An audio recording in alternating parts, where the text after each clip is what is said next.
I think it's very important because, we start talking about all this stuff of things, if you grew up or around in the 80s and the 90s, you saw all this drug movies and this and that and the, making it look like, what a extravagant lifestyle that it was. But, from what I'm gathering from you and some of the connections here that I'm getting with the government, there's a far more nefarious thing going on here. Oh, wait. That is and was the real sin, is that what I'm saying is true. Listen, everybody saw Air America, I guess. The Air America, the motion picture was with, what's his name? The Australian guy that's so popular. Anyhow. Oh, you're talking about the Patriot guy and the actor? Yeah, right. Okay. Yeah. Mel Gibson. Right. Mel Gibson. Right, Mel Gibson. Mel Gibson played in the Air America thing. Air America was during the Vietnam War. It was set up to transport. Remember, we were fighting in Cambodia and all over the place where they even said we weren't, and that it was all a secret war and all that garbage. And we were in Vietnam, but then we were also in Cambodia and the associated all that part of the country over there. We have all these wars, et cetera, et cetera. The generals that ran the war in Vietnam, all right, they were involved with smuggling gold and weapons and drugs. They smuggled drugs out. They smuggled gold between nations.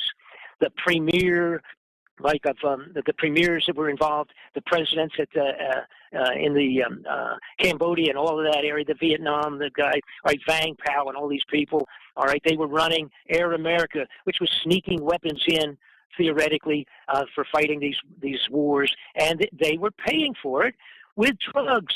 They were paying the generals and the generals' people with drugs, flying it out on the same plane. This was in the 60s, and that is then the Iran-Contra thing was in the 80s, that 20-year span.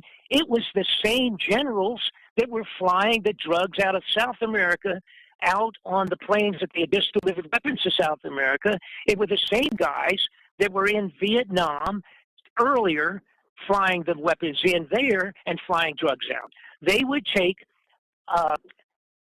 $700 million worth of weapons that would be flown in for the war, split them in half, hide away half of them, $300 million worth of weapons, hide it away. Then they would report a couple months later all the weapons that had been sent in last time on the flights had been destroyed in war. We need another $100 million worth of weapons in here. Okay, they would be paid at that level where they were delivered in narcotics that was worth 100 times what they were allowing payment on by the time it reached the streets of Los Angeles. The weapons that were split in half and hidden away during the Vietnam War would be brought out a couple of years later when we went into Angola or some other place with some more small wars where they needed another 100 million, all right? But those were already stolen and hidden in the warehouses and then resold again for new narcotics from another location. It's mind-boggling. All right, Air America was the entire, let me correct myself. It was a story about it. It was not all of it. That's how far back it goes. And it's, like I say, it's this handful of people. And now I have to give you the real caveat, and that is that the military generals I'm referring to were the guys that came into my toy factory. The partners. What an appropriate front, though, for a CIA drug I guess connection gun smuggling operation is a toy factory. How fitting that is. I don't know if you're a believer in the New World Order. I guess certainly as a philosophy, I guess it's inevitable that it does exist. The nefarious part that I draw out of this story is, they're actually there's two pieces to this whole drug operation. They're not only trying to make cash off of it, but I think they're really trying to destroy the fabric of American society, and I think they've done a pretty good job of that. And not that absolutely, I'm a libertarian at heart, but when you have people working against you like this, there is just an inevitable piece of information here that you've given us. So, expand on that a little bit. I mean, what, do you think that like the Georgia Guidestones, for instance, is this like the reduction of the population? I mean, what is their end game with this? Oh, and I don't know about the Georgia Guidestones. I mean, everything they got on there certainly is kind of the mandates for the concept of one world order, new world order, one world government, and all of their needs, et cetera. And that also, by the way, and I can't get into all of that either, but that I discovered books that were printed in black and white by the United States government that listed all of the requirements that had to be applied to the United States of America to put us into one world government, new world order, and the steps that would do it, which included, now this was published and printed in black and white in '67, delivered in a large report to the guy that, the president that took over, Lyndon Johnson, I'm sorry, Oh, yeah. was supposed to be delivered to JFK. This report that was put together in the '60s was called the Report from Iron Mountain. It was several years in the making. Basically, it was to answer the questions of what do we have to do to sidestep the Constitution and put America into a one-world government. That report, and also they labeled it, you see, for as if it was world peace. But unfortunately, the direction to gain world peace was, in fact, world government, okay? You can't have world peace without world government. That was the idea. So that report was finished a short time after Lyndon Johnson was directly involved with killing Kennedy and took over his seat. And after doing that, it was delivered to Lyndon Johnson. Johnson classified this huge 5,000 or 8,000 page report to be classified forever, never to be released. But what happened, there was a book printed by one of the guys that was involved with doing the report, which was several years in the making. He came out, he became a whistleblower, and it was called the Report from Iron Mountain. And in that, it described what they had decided had to be done to the United States. And it included, for one thing, you have to get the guns away from the American people. That was one thing. They said that the manner by which to seriously affect for any of their projects, for example, they said they couldn't, you can't replace, or you had to replace war. They utilized war. They admitted they utilized war as a necessity, a financial necessity from their point of view, and also a manner by which to get rid of the waste material of too many young men that are uneducated. That's admitted in the thing. It's a way to clean house that way. But then they said, if we go before the people and with this world government, where we no longer are worried about Russia or China, and we're all in love with each other under one world order, one new world order, one world government, we have to still have control enough. So they said we'll have the United Nations Army. They will be the only ones that will be allowed to have weapons, which, by the way, believe it or not, that treaty that covers what I just said goes into effect December 24th. What is it? When is it? Are you talking about the Small Arms Treaty? Yeah, right. Small Arms Treaty, which basically says now it's not going to make any difference because they're not going to have time to apply it. So don't worry about that. Well, listen, here in the great state of South Carolina, we're locked and clocked. If they're ready to come take them, I'm ready for them to come. So however that works out, I'm good with that. And that's a whole separate animal. But that Small Arms Agreement basically says that the United Nations people are the only ones that are supposed to be allowed to have it. Okay, the armies of the UN. All right, but don't worry about it. It does go technically into effect on, believe it or not, the 24th of December. Okay, a couple of days. That's coincidental. Okay, yeah. Where was I? So they said, now here's what we have to do. Now you have to understand, these people sat together with meetings for like 3 years before finalizing this report. They said one thing is we're going to always have to have a fear factor. And the fear factor for the United States always has to be a direct threat to their lives. It has to be a threat to their lives, all right? Then they will still understand that they have a need, the general public has a need for a standing army to do whatever's necessary for them to stand behind and run behind the protection of a standing army. So they said, how do we do that if, in fact, we no longer tell the public that the Russians or the Red Chinese are going to blow us up any minute? How do we do that? So they said, well, one way we could come out and say that there's a terrorism. Just how about general terrorism? And it would scare people. They could blow up buildings and do things like that, but there wouldn't be a country hooked up to it.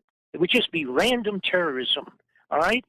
Now, what if we had, now this came out, this is in the 60s, and they literally said, it'll take us 30 years to accomplish this, but that'll be one of the scare factors. We'll introduce a new thing for the United States called terrorism, okay? End of story. That's what happened. That worked. Took them time.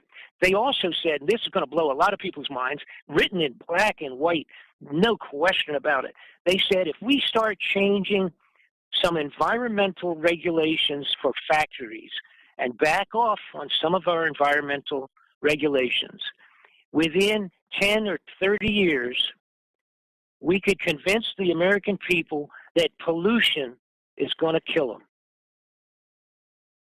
That's in black and white in 1967. We changed some laws, make it back off a little on industry, let them go ahead and screw up the sky, let them go ahead and ruin the water, and let them do all those things. And in 20 to 30 years, it'll be serious enough so that we can go in front of the people in the United States and say, as bad as terrorism, we now have pollution of the world, yeah, but of the United States. You know what that sounds like to me, Mr. Fletcher? It sounds like that the socialists, the communists, so to speak, have co-opted the old 1984 philosophy of I would say the terrorists, that straw man they placed out there, but as the environmental movement. And they're using both of those things now to destroy us, from what I can see. No, not now. You thought it was being now. It started in 67. Is that a mind blower? In black and white, laid down as a plan that said, hey, I got an idea. We can make it look like the pollution's going to kill everybody, and that's another whole separate problem that will scare the pudding out of the American people. So, let me ask you this question. This is man to man here. We're talking some serious business here. And I'm very respectful of veterans of that era, but how did the quote greatest generation let this happen during the 60s? I mean, honestly, that was a little bit before my time. I was born in 70. I didn't have anything to do with that. I mean, here's the problem. What was going on there? Here's the problem. See, this goes back to the very beginning, and this is where you could talk about New World Order, and everybody says, well, how far back does it go? It really does go back a long ways in concept.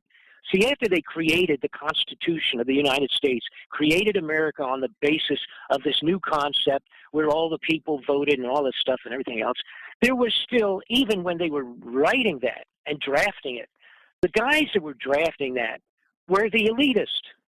They were all the rich. They all were the landowners. They owned all the slaves. They were the wealthy elite, new governmental leaders in the United States.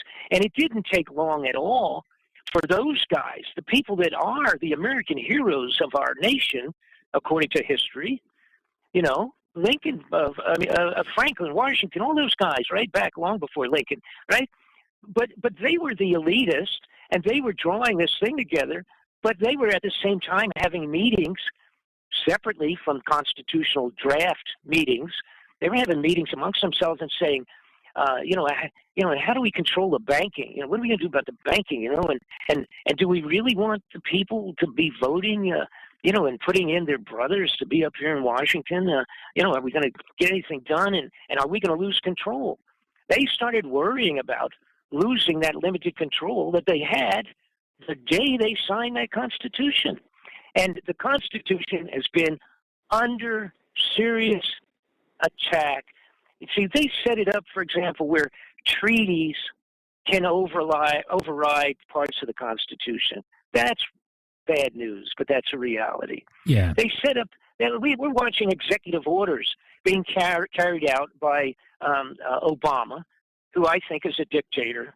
The worst thing that's happened in years, but it's not going to make any difference when I finish my story here, when we finish Nibiru.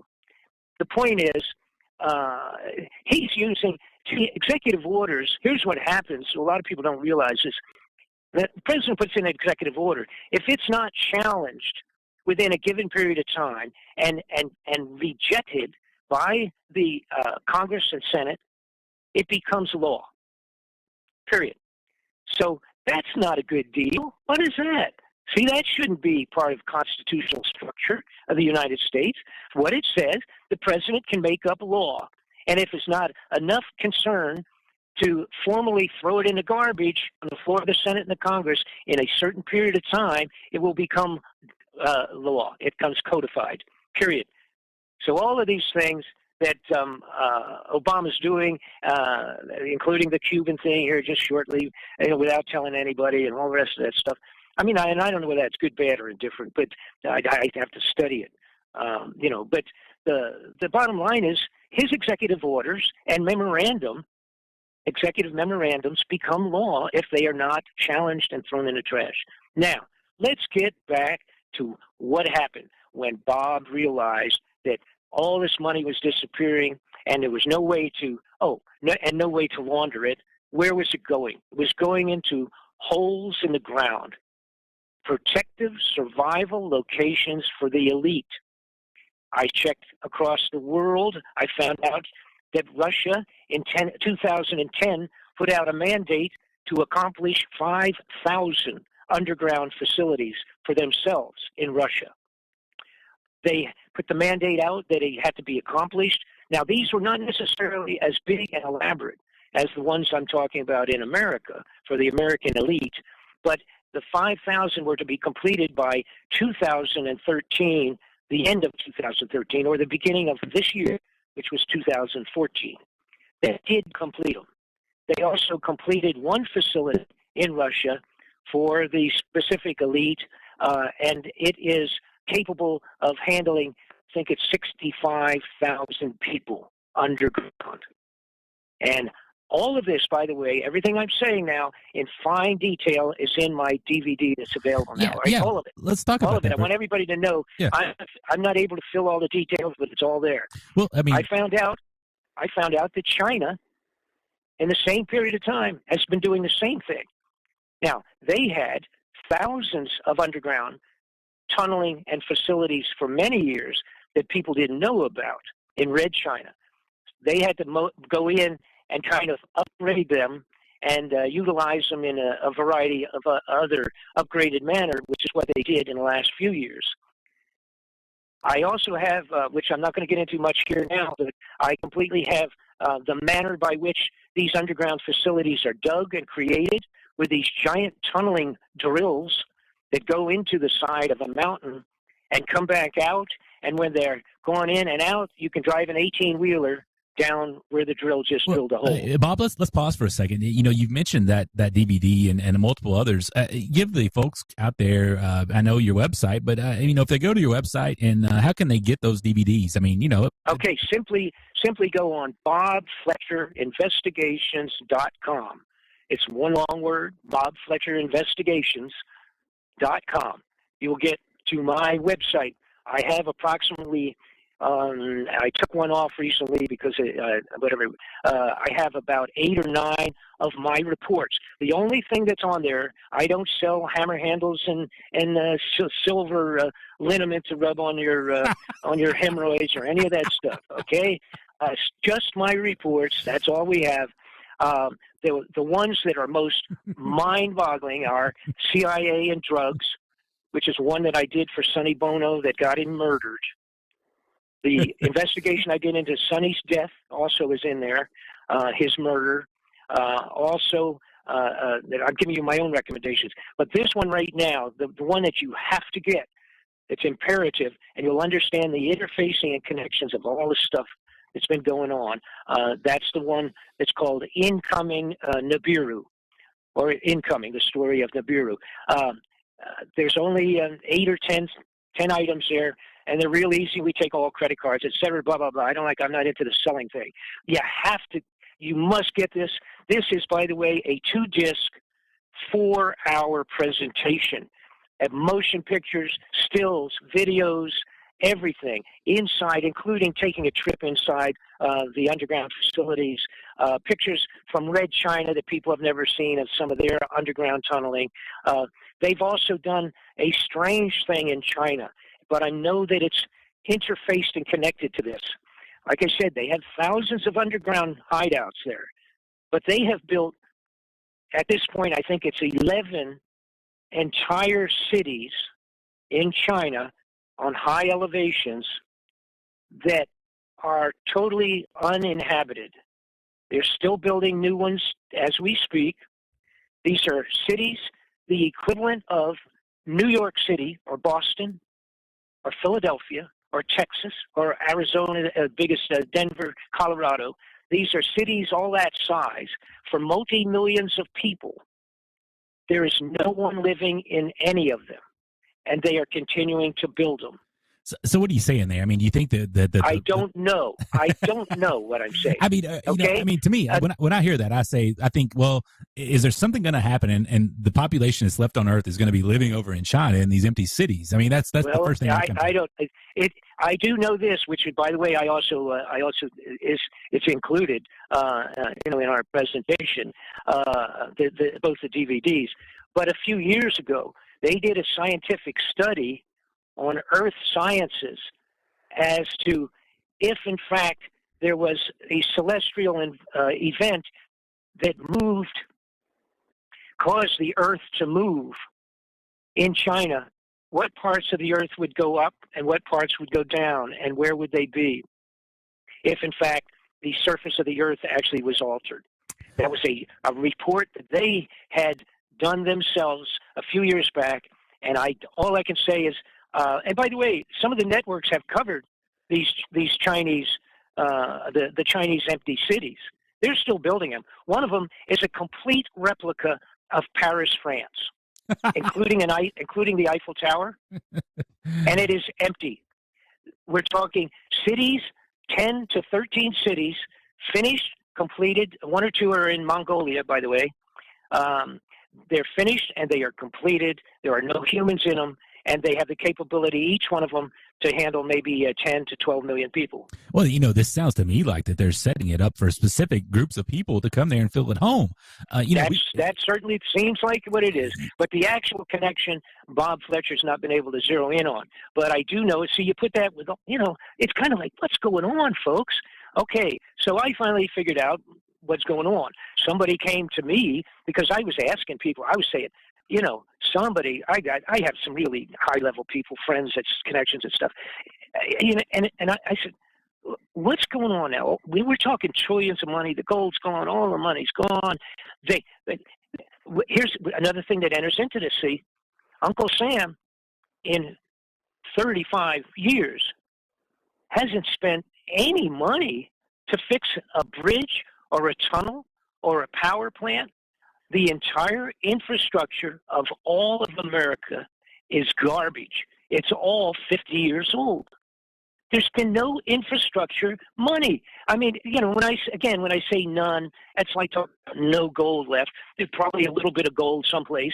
But when I'm talking about no money, you could take a list. I think the list and again, this is off the top of my head, so if I'm wrong, don't scream at me. But it was something like, as of a month ago, 30,000 of our bridges that should be condemned as we speak. Some of them with millions of vehicles going over them every day, in and out around New York, Philadelphia, Detroit, and all these places. They spent no money there. What's going on? Yeah, what's going on? I mean, let's look back. Right. Let's look back. Go back to the 50s. Eisenhower warned us about the military-industrial complex.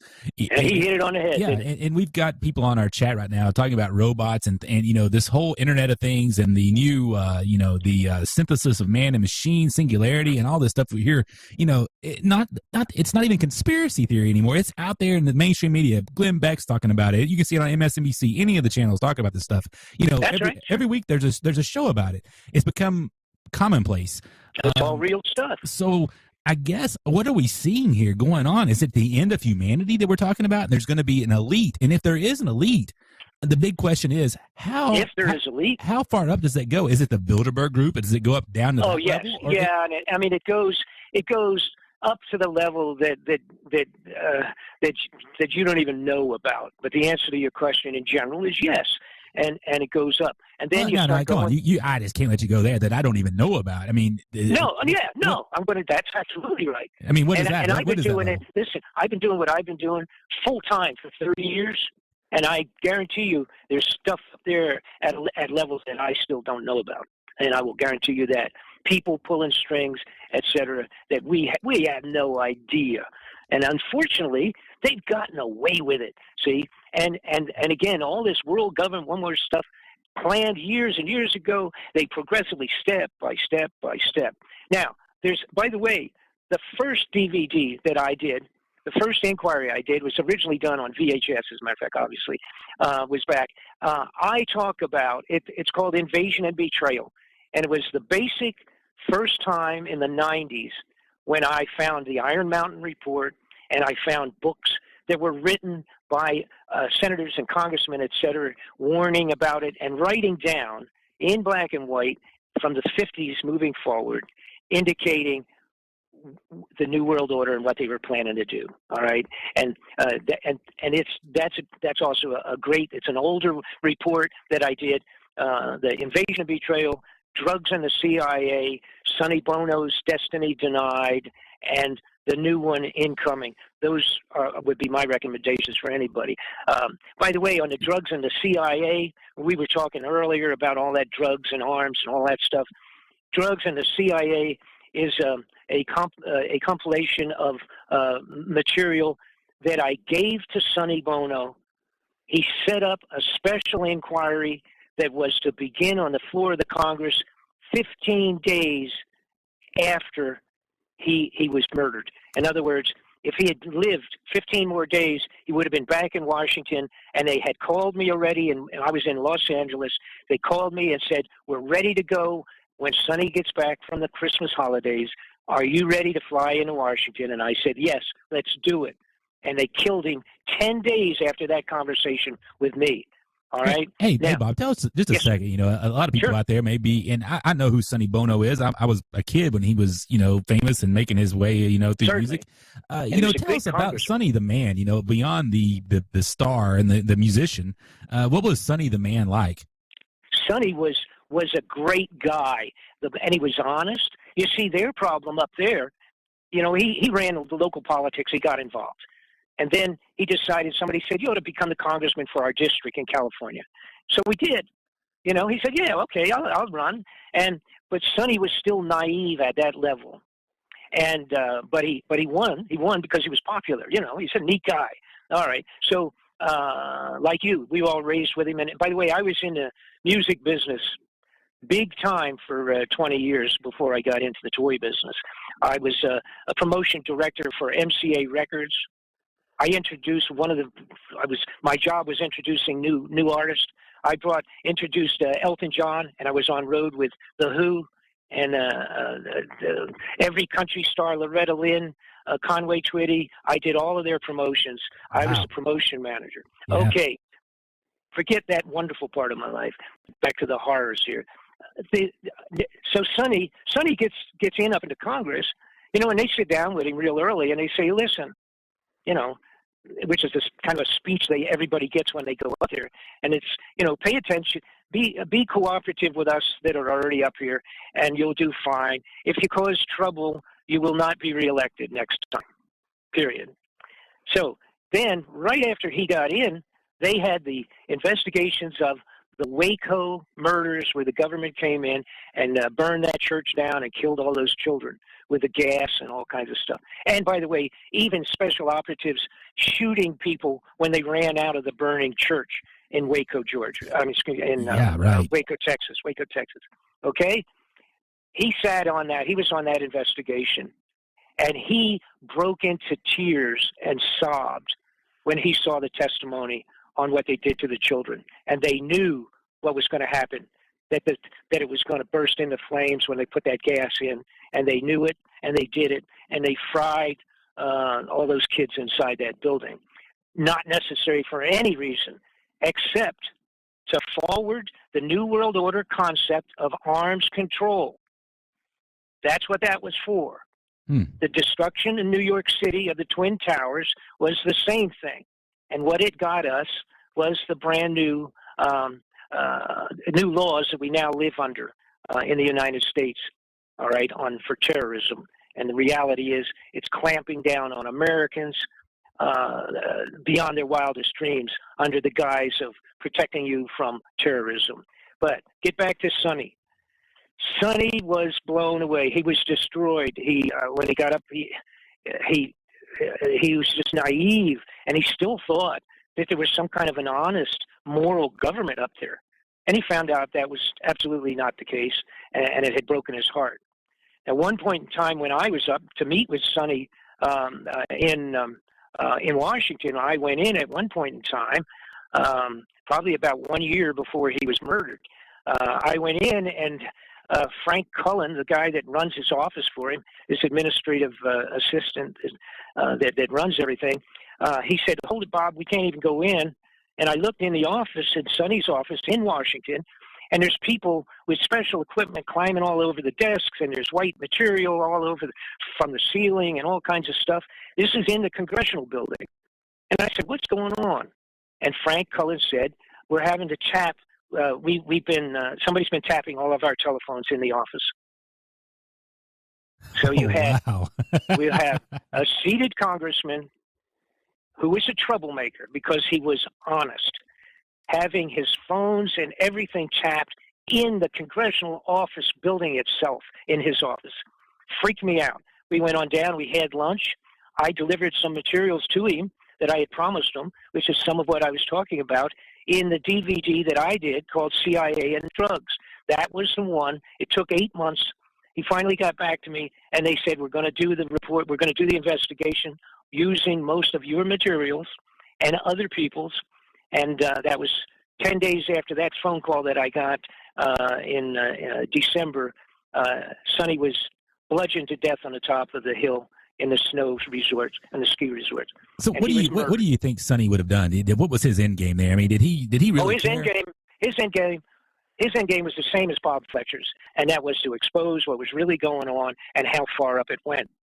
The bad guys in power and in control could not permit him to begin that investigation. It hadn't become a formal event until it was planned for about, like I say, 15th, 17th of January. It would have gotten cranked up when he got back from the holidays. All right? See, now, if it had been allowed to begin, then it would have had to continue even if they had killed Sonny. But by killing Sonny, who was the pivot point of this entire inquiry, by getting rid of him before they even put the gavel down, they wiped it out. Boom, it disappeared. It's like it was never going to happen. And that was the end of it. And end of story. But I was so excited. I was elated. Boy, I said, son of a gun. I'm going to, I mean, I'd already been involved with several and saw them go no place. They don't go any place with these inquiries. It's garbage. And the reason they don't is because at the highest level of the strong arm, they get with people and they simply say, "Listen, Ross Perot, drop out of the race. You're shooting your mouth off too much, or we're going to send your children, your grandchildren, home in poly bags." And Ross Perot disappeared. Oh, wow. He didn't run anymore. What do you think this country would look like today if Ross Perot had actually won that election? I mean, besides if they put a bullet in his head, I mean, if he had continued on, do you think he would have saved us? Oh, I don't know. No. Can I only give you my honest opinion? Absolutely. As of 1963, when they blew Kennedy away, or 60, was that right? Yeah, no, 60. Yeah, 63. Yeah. When they blew Kennedy away, they killed all chances of this country ever pulling it out and getting straight again. It was all over. Yeah. Nobody. Yeah. God would have to come down himself and to straighten it up. Period. End of story. Well, that's a great transition into the, we've been talking about a lot of this stuff that we can touch, and we can kind of see some of this stuff and grab onto the political nature and the digging in the ground, the tunneling and the setting up for the end of the time. But, Nibiru is a big thing, Planet X, Nibiru, it's a conspiracy topic that's been out there for years and years and years. Sure. A lot of people don't believe it. Some people believe it like it's religion. As a matter of fact, it's in a lot of the Bible, the Catholic Church, Wormwood, they're looking for. That's right. That's right. See, that's not garbage. So you got to remember one. All right, well, let me shift back to my own situation. All right. Again, as I said, I just started looking at criminality, more theft. Oh my God, what's going on? Huge amounts of money. And I said, and I'm getting old, and I don't want to do it anymore. And then I said, wait a minute, I got to look into this. So I started looking and trying to figure out what's going on, because what had taken place simultaneously with the creation of underground facilities and all of this stuff, what had happened was a moving away from the world government thing. Bush was still screwing around with it, talking about it, talked on the UN floor, the UN, and what we're talking about here is a new order, a new idea, oh boy, doing his thing. And by the way, I have to point something out to everybody. None of my reports are partisan at all. None of my reports point one way or another. Both sides of the fence are as criminal and crooked as you could ever imagine, period. It's Republicans, it's Democrats. And there's a few independents that are probably not involved, and most of them are broke. But the point is... Let me ask you a personal question. Yes, what do you think about Ron Paul and Rand? I was a big Ron Paul supporter, and I see Rand positioning himself for the big seat, but I just don't think he stands a chance. But I'm really disappointed with his playing this week with Rubio. As far as this situation goes, is there any candidates out there that you can see that's going to at least maybe not save us, but give us a little extra time? And what should we do? Should we vote for the Democrats, or should we vote for the big R team? I'm really not sure. What makes you think you vote for anybody? Well, it's funny. Now wait a minute. Stop. Listen to what I'm saying now. Yes, what makes you think you voted for anybody? Did you go in and pull an electronic thing? Did you? I punched a button. Where that goes. You punched a button? I don't know. You're right. Wait a minute. No, I'm saying something very specific here. I was a candidate for United States Congress. All right. I ran against Bill McCullum, a bad guy. All right. Now, he was recruiting mercenaries in his office in the Congress, while in fact he was seated on the Iran-Contra inquiries about the very same people he was recruiting. Period.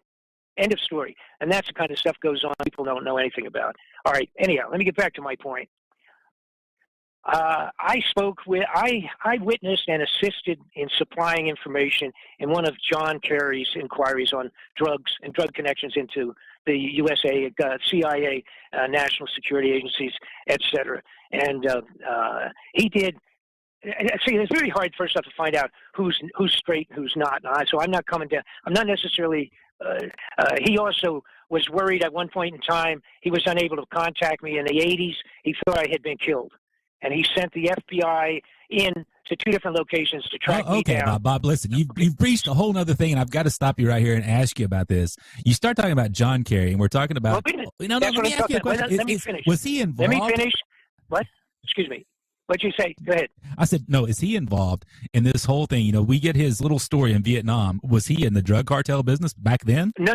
That's why. No. That's what I'm saying. Let me finish. All right. Let me just finish. So I assisted him. That was my contact. I supplied him with information on some inquiries that I think were very legitimate that he was making. See, the big problem is it's hard, even at my level, where you go in and talk to people and hand them and do this, and they call you and you're back, blah, blah, blah. It's hard still to tell whether they're really good guys or not. It all has to come out in the wash. That's hard to tell. But in John Kerry's situation, his offices were concerned about my life. They sent in the FBI specifically to track me down because they were unable to reach me for 2 weeks, and they were concerned I was dead. So I liked him for that. I thought that was good. Now and I have no idea where I was. You interrupted me, and now I blew my whole thought here. Okay. What in the world was I going with No, this? welcome to Weekend Okay. Conspiracy. That's kind of the way we handle it here. There, I mean, Bob. Okay. All right. No. Hey, it's okay. I'm just pulling your leg a little bit, but that's the truth. Yeah, no. So let me try to get back to where I was. Um, son of a gun. Well, no, All right. we were talking about, you were with John Kerry, and you were talking about dealing with him and giving him information. And That's correct. And I was curious, why did he want Why did he care about you? John Kerry, to me, I look at him, he's a Heinz boy. He's not made anything of himself. He's a liar as far as I'm concerned. Kerry, here's what happened. See, everybody was interested. Oh, I know where I was going. Okay, we were talking about voting and whether you thought you were voting for somebody, et cetera. All right, so John Kerry was the head of the Senate inquiry on drugs and the CIA, and they got a hold of me because I had already been a witness in the other hearings several years earlier with the Iran-Contra stuff. Like I said, I had paperwork in my hands that nobody in the Senate and the Congress had ever even seen. I had stuff out of their offices, for crying out loud. All right, things that they thought they had wiped out that I had gotten a hold of before they were wiped out. All right, blew them away. I sat before the chief legal counsel for the House Foreign Affairs Committee. I supplied him with 100 pages of documents. I thought he was going to fall off his chair. He said, "We never saw this ever in our congressional inquiries. Where did you get this?" And I could have told him, but I didn't. But anyhow, the bottom line was that was the status I had reached. So John Kerry's people, his name is Jonathan Weiner with John Kerry's office, contacted me, and I had been in contact with him for a couple of years. He had contacted me at one point in time and said, "What do you have on this guy and that guy and this guy?" And I said, "I'll find what I got and I'll deliver it to you." So when I ran for the Congress, Jonathan Weiner, John Kerry's administrative assistant, ran his office. He's now with the State Department. He contacted me, and we were talking about my running for Congress down there. And I said, I don't have the money or any of that stuff to win this, but I'm sure going to cause a lot of grief, And he says, "What are you going to do if you really got in up here?" And I said, "I'm going to be the biggest pain in the butt that you've ever had in Washington." Now, this is 1990. He said, "I got news, Bob. You are already considered to be the biggest pain in the butt we've had in Washington in about 5 years." And I said, "That's the best thing I've ever heard one of you guys tell me from up there." And but to move back to where we were talking about your vote, he said they called me after I lost. I didn't lose by much, and that really freaked out the incumbent that had been in up there for 3 terms, 6 or 8 years, Bill McCollum. It freaked him out because I was within 9 points, and he spent 10 times the money that I had to spend, literally. And I was within 9 percentage points of taking the seat. And Jonathan Weiner from John Kerry's office called me, and he said, I was looking at the numbers, and he said, you might actually have won that seat because that whole area and district in Florida where you are, we had found that in some cases, every second vote that went in on the Democratic side electronically went over to the Republican candidate. Wow. They had confiscated the machines and found that every second or third vote on the Democratic side in the state of Florida, several districts were going over to the other candidate. It was an electronic program. And if anybody thinks, and by the way, all this stuff you can also look up if you really want to. Just look up electronic voting machines legitimacy or something like that on Google. They'll probably give you so many pages you couldn't read them. But anyhow, so my point. I was just saying, my point was when I said to you, you have no idea who you voted for. Exactly. Maybe you did. So as we transition into the Nibiru thing, I think it's an important thing to mention. We started this show a little bit different. I'm glad we did because, man, this is such a fantastic conversation with you there, Bob Fletcher. I've really enjoyed it. Your information, man, is legit. I sense a bit of, I talk to a lot of different people on this show, and sometimes I get a little BS involved, but I get a lot of truth from you. I get the good vibe. But I'm going to mention something here. And from your accent, I kind of get that you're north of the Mason-Dixon line, but today is December the 20th, anniversary for the great state of South Carolina here in FEMA Region 4, where I'm broadcasting from, is when we actually seceded from the Union.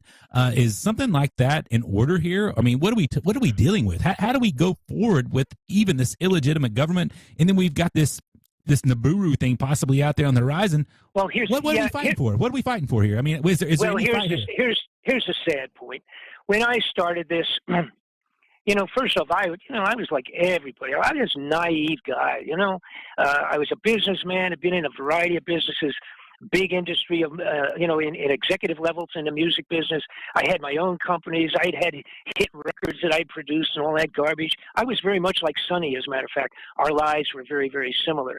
And then all of a sudden I get involved. Let me tell you what happened. I legally, and I'm doing this for a very specific reason, legally I started trying to chase, once I found out and realized what was going on, because they tried to recruit me, you see, into the Central Intelligence Operations as an underling out there, contract agent.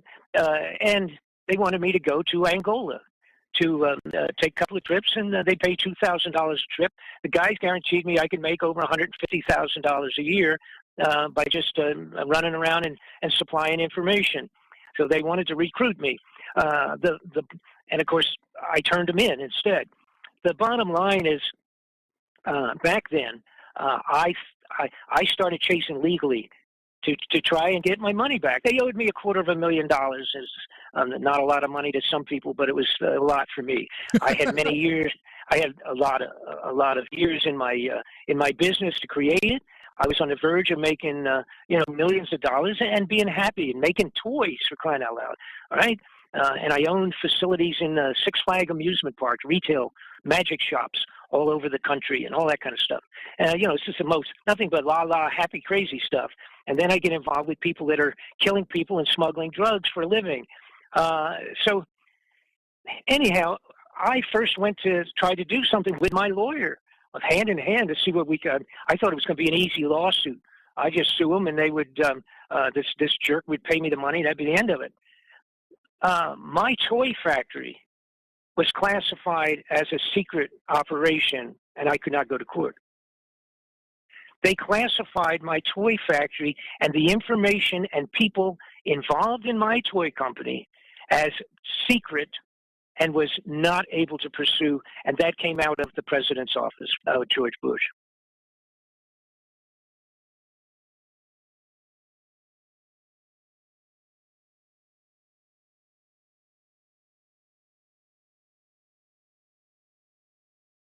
I think it's very important because, we start talking about all this stuff of things, if you grew up or around the 80s and the 90s, you saw all this drug movies and this and that, and the, making it look like, what a extravagant lifestyle that it was. But, from what I'm gathering from you and some of the connections here that I'm getting with the government, there's a far more nefarious thing going on here. Oh, wait. That is and was the real sin, is that what I'm saying is true. Listen, everybody saw Air America, I guess. The Air America, the motion picture was with what's his name? The Australian guy that's so popular. Anyhow. Oh, you're talking about the Patriot guy and the actor. Yeah, right. Okay. Yeah. Mel Gibson. Right. Mel Gibson. Right, Mel Gibson. Mel Gibson played in the Air America thing. Air America was during the Vietnam War. It was set up to transport. Remember, we were fighting in Cambodia and all over the place where they even said we weren't, and that it was all a secret war and all that garbage. And we were in Vietnam, but then we were also in Cambodia and the associated, all that part of the country over there, with all these wars, et cetera, et cetera. The generals that ran the war in Vietnam, all right, they were involved with smuggling gold and weapons and drugs. They smuggled drugs out. They smuggled gold between nations. The premier like of the premiers that were involved, the presidents at in the Cambodia and all of that area, the Vietnam, the guy, right, Vang Pao and all these people. All right, they were running Air America, which was sneaking weapons in theoretically for fighting these wars, and they were paying for it with drugs. They were paying the generals and the generals' people with drugs, flying it out on the same plane. This was in the 60s, and that is then the Iran-Contra thing was in the 80s, that 20-year span. It was the same generals that were flying the drugs out of South America out on the planes that they had just delivered weapons to South America. It were the same guys that were in Vietnam earlier flying the weapons in there and flying drugs out. They would take $700 million worth of weapons that would be flown in for the war, split them in half, hide away half of them, $300 million worth of weapons, hide it away. Then they would report a couple months later all the weapons that had been sent in last time on the flights had been destroyed in war. We need another $100 million worth of weapons in here. Okay, they would be paid at that level where they were delivered in narcotics that was worth 100 times what they were allowing payment on by the time it reached the streets of Los Angeles. The weapons that were split in half and hidden away during the Vietnam War would be brought out a couple of years later when we went into Angola or some other place with some more small wars where they needed another 100 million. All right, but those were already stolen and hidden in the warehouses and then resold again for new narcotics from another location. It's mind-boggling. All right, Air America was the entire. Let me correct myself. It was a story about it. It was not all of it, but it was. That's how far back it goes, and it's like I say, it's a handful of people. And now I have to give you the real caveat, and that is that the military generals I'm referring to were the guys that came into my toy factory. The partners. What an appropriate front though for a CIA drug I guess connection gun smuggling operation is a toy factory. You know how fitting that is. You know I don't know if you're a believer in the New World Order. I guess certainly as a philosophy, I guess it's inevitable that it does exist. You know the nefarious part that I draw out of this story is they're actually there's two pieces to this whole drug operation. They're not only trying to make cash off of it, but I think they're really trying to destroy the fabric of American society, and I think they've done a pretty good job of that. Not that absolutely, I'm a libertarian at heart, but when you have people working against you like this, there is just an inevitable piece of information here that you've given us. So expand on that a little bit. I mean, do you think that like the Georgia Guidestones, for instance, is this like the reduction of the population? I mean, what is their end game with this? Oh, and I don't know about the Georgia Guidestones. I mean, everything that got on there certainly is kind of the mandates for the concept of one world order, new world order, one world government, and all of their needs, et cetera. And that also, by the way, and I can't get into all of that either, but that I discovered books that were printed in black and white by the United States government that listed all of the requirements that had to be applied to the United States of America to put us into one world government, new world order, and the steps that would do it, which included now this was published and printed in black and white in '67, delivered in a large report to the guy that the president that took over, Lyndon Johnson. I'm sorry, was supposed to be delivered to JFK. This report that was put together in the '60s was called the Report from Iron Mountain. It was several years in the making. Basically, it was to answer the questions of what do we have to do to sidestep the Constitution and put America into a one-world government. That report, and also they labeled it, you see, for as if it was world peace. But unfortunately, the direction to gain world peace was, in fact, world government, okay? You can't have world peace without world government. That was the idea. So that report was finished a short time after Lyndon Johnson was directly involved with killing Kennedy and took over his seat. And after doing that, it was delivered to Lyndon Johnson. Johnson classified this huge 5,000 or 8,000 page report to be classified forever, never to be released, as